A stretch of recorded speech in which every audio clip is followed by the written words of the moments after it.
Әке неме жасаусың? Балам, мен сендерге асықтан санамақ жасап жатырмын. Асық деген ол мына төрт түлік малдың асықты жілігінен алынады міне мына жерінде. Ол қой, ешкі деген жілігінен алынады. Қазір мынаны асықтарды тесіп, түрлі түсті бояулармен бояп, мынаған орнатамыз. Содан кейін сендердің санап үйренулеріңе, түс айырып үйренулеріңе өте пайдалы бұл. Бұл санамаққа біз асықты қолданамыз. Оны бірінші біз асықты бояуға дайындап аламыз. Ол үшін біз асықтарды 4 сағат бойы қайнатып, тазалап, тазартып аламыз. Содан кейін тазарған асықтарды отағасы тесіп, дайындайды. Оны біз балалармен бірге бояймыз. Анашым, біз сізге көмектесейікші Айбол екеуміз. Әрине қызым, Айбол екеулерің мына асықтарды боянды. Сосын біз әкем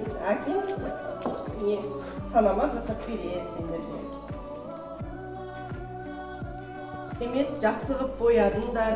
Енді осы асықтан боялған асықтардың түстерін ажыратып үйренесіңдер, санап үйренесіңдер. Қызым, мынау қандай түс? Қызыл. Ұлым, мынау қандай түс? Көп. Қазір енді әкелерін жасап болғаннан кейін бұны санаймыз. Қарыз. Ал енді міне санамағымыз да дайын болды.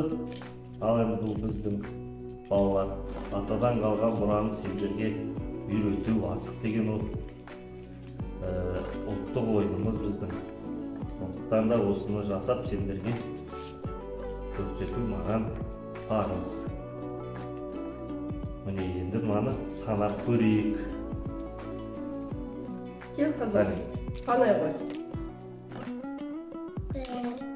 1, 2, 3, 4, 5. Ай, жарайсың. Неше қызыл болды? 1. Отағасы асықтан санамақ жасады. Бұл балалардың дамуына өте жақсы.